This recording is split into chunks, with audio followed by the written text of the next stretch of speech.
She's been telling you for weeks. You just don't speak the language. Women almost never say "I like you" out loud.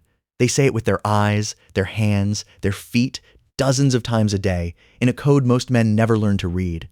In the next 8 minutes, you'll know all 7 signals.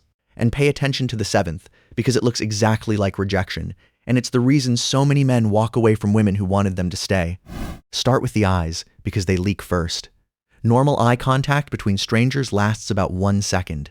When she holds your gaze for 3 seconds, breaks it, and then comes back, that's not an accident. That's a check. She's seeing if you noticed her noticing you. And there's a layer under that she can't control at all.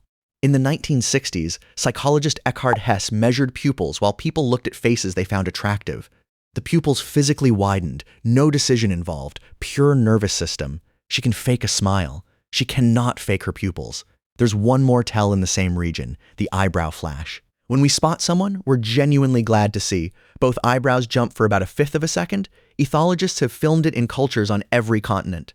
Catch that tiny flash when she greets you, and you'll know the smile that follows is real. But the eyes are just the opening move. The body follows. Watch what happens in the first 5 seconds after she notices you've entered the room. A hand goes to her hair. Her posture straightens. She smooths a sleeve that wasn't wrinkled.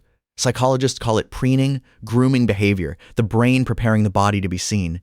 Everyone does it in front of a mirror. Nobody does it for a person they don't care about impressing. So the question isn't whether she fixes her hair. It's whether she fixes it when you walk in. If the answer is yes, you're not watching a habit. You're watching a reaction to you. Now check the space between you, because space is a statement. Anthropologist Edward Hall mapped how humans use distance. Strangers get 4 feet or more, friends get arm's length, and inside 18 inches begins what he called the intimate zone. That zone is guarded. People flinch when the wrong person enters it. So notice who keeps ending up close to you. She picks the seat beside you when 3 others were open. She leans in to hear you in a room that isn't loud. She finds reasons to cross the 18-inch line, a nudge on your arm, a look at your phone screen. Nobody wanders into the intimate zone by accident. She's there because some part of her decided you're allowed. And while you're reading distance, glance down. Feet are the most honest part of the body, farthest from the brain, least rehearsed. We point them at what we want. If her torso faces her friends but her feet stay aimed at you across the room, trust the feet. Here's one you can actually test. In 1999, psychologists Chartrand and Barg documented what they called the chameleon effect. We unconsciously copy the posture and gestures of people we like. Not strangers, not colleagues we tolerate, people we like. So run the experiment. Mid-conversation, lean back, count to 30, cross your arms, or pick up your drink. If she follows within half a minute, leaning when you lean, sipping when you sip, her nervous system is synchronizing with yours, and she has no idea she's doing it. It's the closest thing attraction has to a lie detector, and it works both ways. Mirroring her back quietly builds the same connection. This one hides in plain sight. 3 weeks ago, you mentioned your dog's name, once, in passing. Today, she asks how Max is doing. That's not small talk, that's retrieval. Memory follows attention. We archive the people we're invested in and let everyone else blur. So listen for the callbacks. Your job interview, she asks about the day after it happened. The band you mentioned liking, showing up in her playlist. And the strongest version. She brings up something you said when you're in a group. Proof she's been thinking about you between conversations, not just during them. People forget what doesn't matter to them. You're not being forgotten.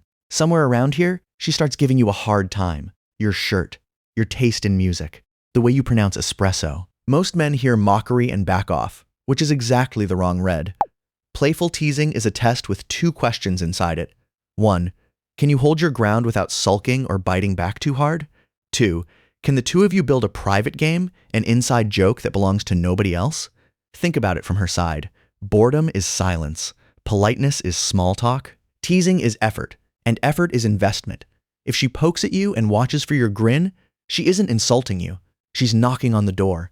And now the 7th sign, the one that looks like it's opposite. Some women get louder around a man they like, but many do the reverse.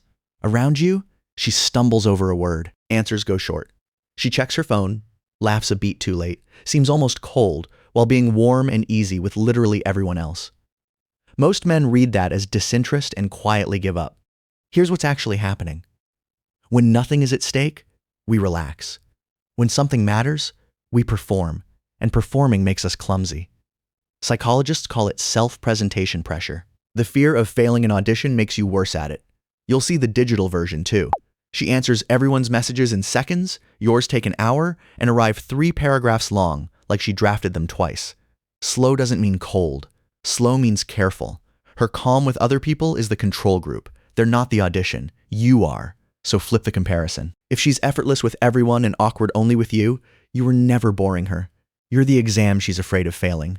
So look again at the woman who holds your gaze 1 beat too long, who fixes her hair when you walk in, who remembers your dog's name and goes strangely quiet when you enter the room. She's been telling you for weeks. Now you speak the language.